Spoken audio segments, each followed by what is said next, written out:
कैसे हैं आप सभी। मैं पुष्पेंद्र आपके अपने चैनल एग्जाम स्टेशन पर स्वागत करता हूं।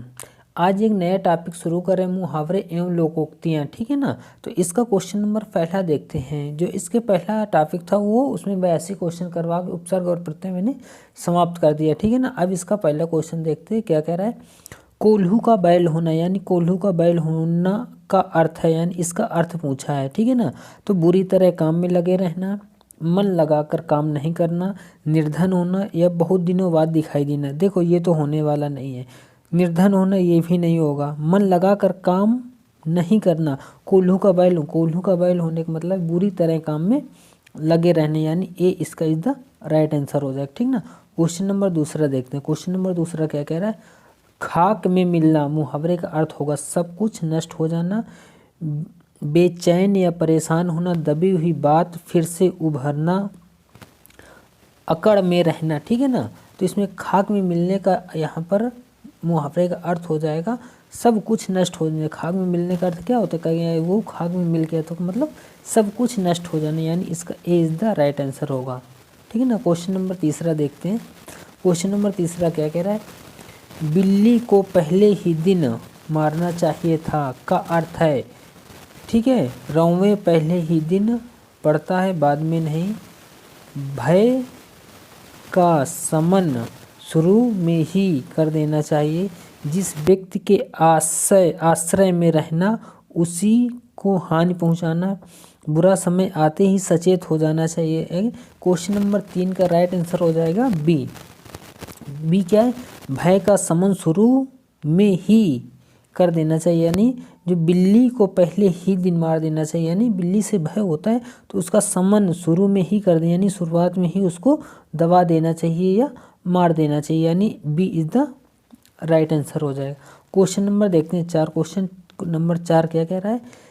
ख्याली पुलाव पकाना, मुहावरे का अर्थ है गुणात्मक वृद्धि होना, भूला हुआ दुख पुनः याद आना, ख्याली पुलाव पकाना। ठीक है ना।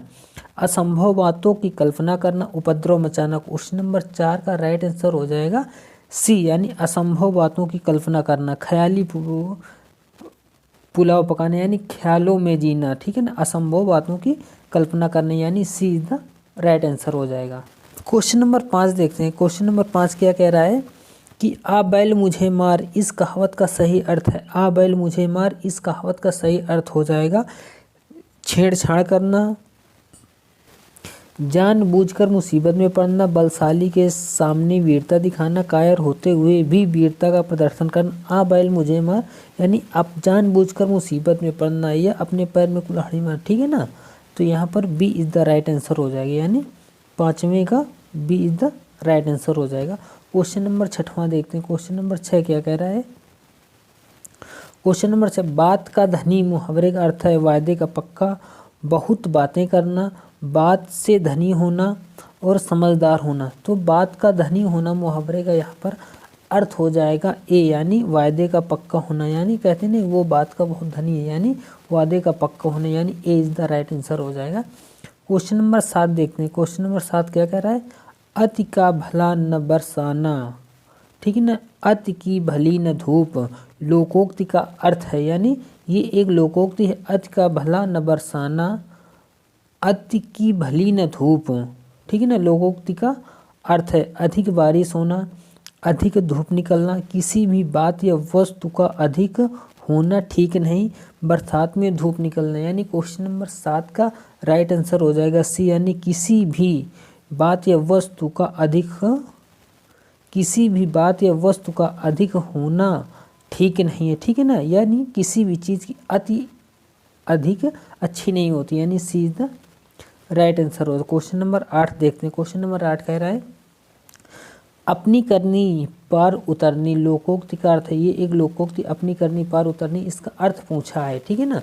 तो इसमें क्या कह रहा है, अपने अच्छे कर्म से ही व्यक्ति का कल्याण होता है, बुरे कर्मों का फल बुरा होता है, अपने कर्म अपना यानी अपना कर्म अपना होता है और इनमें से कोई नहीं। तो क्वेश्चन नंबर 8 का राइट आंसर इसमें अगर अपनी करनी पार उतरनी, ठीक है ना, ठीक है ना। तो इस देखो अपनी करनी पार उतरनी, तो इसका अगर राइट आंसर देखा जाए तो इसमें यह है कि अपने कर्म का फल स्वयं भोगना पड़ता है। इसका राइट आंसर ये होगा, क्या अपने कर्म का फल स्वयं भोगना पड़ता है। अपनी करनी यानी अपना कर्म, पार करनी यानी अपने से ये पार होगा, यानी जो अपना कर्म होगा वो अपने से ही भोगना पड़ेगा। तो यहाँ पर अगर इन चारों ऑप्शनों में बात की जाए तो इनमें राइट आंसर कोई नहीं है, ठीक है ना।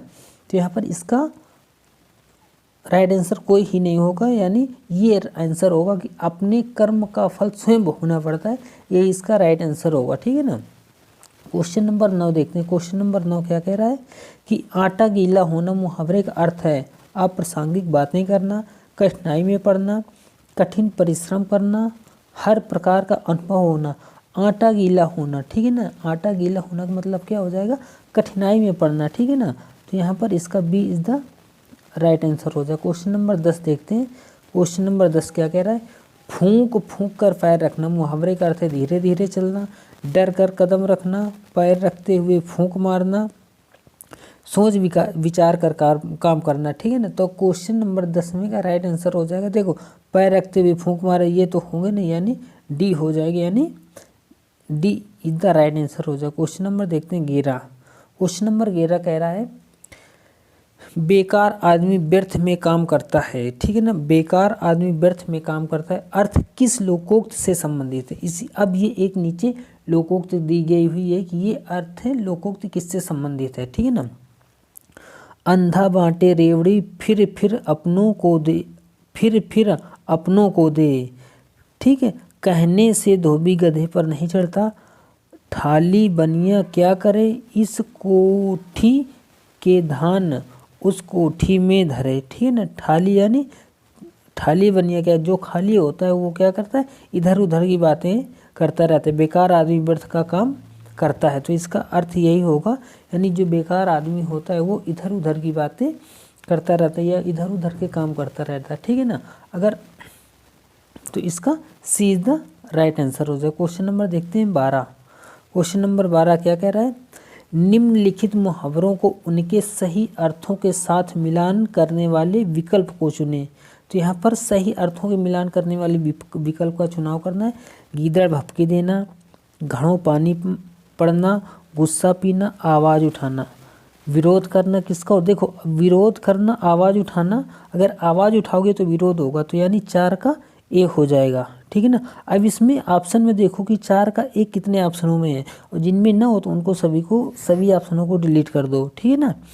4 का ए, चौथे का डी है इसमें, तो यानी ये नहीं होगा, ठीक है ना।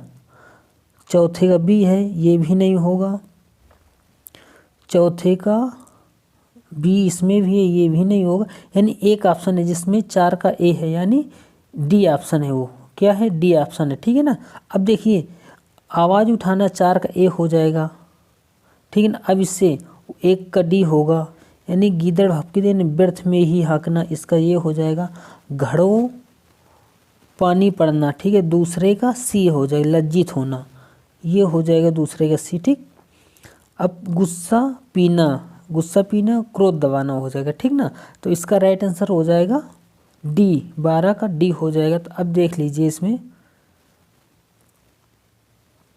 ये, अब यहाँ पर देख लीजिएगा कि कौन सा, यानी इसका डी राइट आंसर होगा, ठीक है ना। क्वेश्चन नंबर देखते हैं 13। क्वेश्चन नंबर 13 क्या कह रहा है, आयु में छोटा होने पर भी वह सबके कान कतरता है, वाक्य में रेखांकित मुहावरे का सही अर्थ होगा, यानी सबके कान कतरना, रेखांकित क्या है, सबके कान कतरना, ठीक है ना। तो इसका मुहावरे का अर्थ क्या होगा, तो यहाँ पर कमर कसना, बहुत चतुर होना, काम तमाम करना, खटाई में पड़ना। तो यहाँ पर सबके कान कतरना, तो यानी बहुत चतुर होना, ठीक है ना। तो यानी B is the right answer हो जाएगा, ठीक। तो क्वेश्चन नंबर 13 का बी राइट आंसर हो जाएगा। क्वेश्चन नंबर 14 देखते हैं। क्वेश्चन नंबर 14 क्या कह रहा है, जनता में सरकार का पतन नेताओं के अलग अलग मत होने से हुआ है। किसका, जनता में सरकार का पतन नेताओं के अलग अलग मत होने से हुआ है। वाक्य में रेखांकित अर्थ के लिए सही मुहावरा होगा। अब रेखांकित पद क्या है, अलग अलग मत होना, ठीक है ना। यानी क्वेश्चन नंबर 14 का राइट आंसर क्या होगा, ढाक के 3 पात, डेढ़ चावल की खिचड़ी पकाना, ताली एक हाथ से नहीं बजती, टेढ़ी उंगली से घी नहीं निकलता।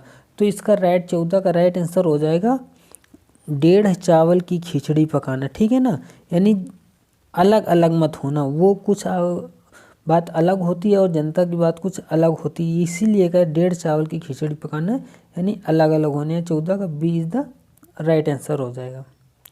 क्वेश्चन नंबर 15 देखते हैं। क्वेश्चन नंबर 15 कह रहा है कान में तेल डालना मुहावरे का सही अर्थ होगा परेशान करना, बहुत बोलना, बदनाम करना और कुछ ना सुनना।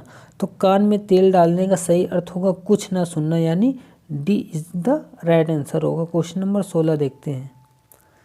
क्वेश्चन नंबर 16 कह रहा है आप काज महाकाज का अर्थ है, आप काज महाकाज का अर्थ है अपना काम निकाल लेना सबसे बड़ी चतुराई है। ठीक ना, और बी ऑप्शन कह रहा है मरने के बाद कौन देखने आता है कि क्या हुआ। ठीक, ये बी ऑप्शन हो गया।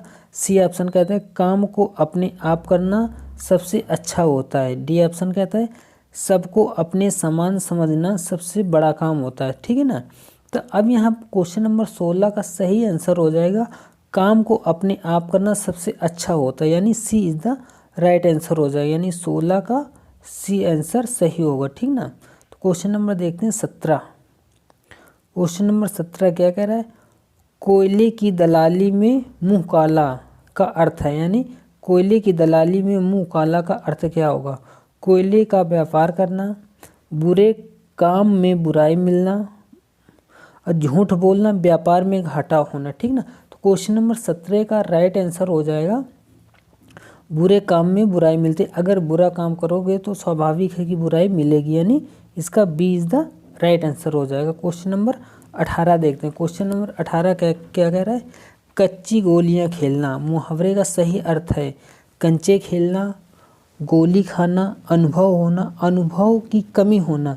कच्ची गोलियां खेलना तो का सही अर्थ हो जाएगा स्वाभाविक है कि अनुभव की कमी होना, तभी कच्ची गोलियां खेले कोई जिसके अनुभव की कमी होगी। तो यानी 18 का D is the right answer हो जाएगा। ठीक ना, क्वेश्चन नंबर 19 देखते हैं। क्वेश्चन नंबर 19 क्या कह रहा है उसने पहलवान को कुश्ती में हरा दिया। ठीक है ना, हरा दिया के स्थान में कौन सा मुहावरा आ सकता है, हरा दिया के स्थान पर कौन सा मुहावरा आ सकता है, यानी नानी या दिला दी, नाकों चने चबवा दिए, ऐसी की तैसी कर दी, चारों खाने चित कर दिए। तो अब 19वें का राइट आंसर क्या हो जाएगा चारों खाने चित कर दिए। उसने पहलवान को कुश्ती में हरा दिया, यानी चारों खाने चित कर दिए। ठीक ना, यानी इसका डी राइट आंसर हो जाएगा। ठीक, क्वेश्चन नंबर 20 देखते हैं और इस सेशन का लास्ट क्वेश्चन है ये, और इस सेशन का लास्ट है और ये मुहावरा भी बहुत अच्छा मिल गया है सुहाव हो जाना, यानी आज का सुहा। ठीक है, सुहाव हो जाने का अर्थ है मुहावरे का अर्थ है पूरी तरह जलकर नष्ट हो जाना, घर में यज्ञ हवन आदि करना और घी की आहुति देना, कोई षड्यंत्र हो जाना, सुहाव हो जाना यानी पूरी तरह जलकर नष्ट हो जाना। ठीक ना, यानी इसका राइट आंसर हो जाएगा ए पूरी तरह जलकर नष्ट हो जाना। ठीक, तो ये मुहावरे और लोकोक्तियों की 20 क्वेश्चन करवाया है और अगली जो होंगे अगली स्लाइड में भी 20 क्वेश्चन आएंगे। तो यहीं पर ये क्लास समाप्त करते हैं। जय हिंद, जय भारत। इस चैनल को लाइक शेयर और सब्सक्राइब करें। जय हिंद।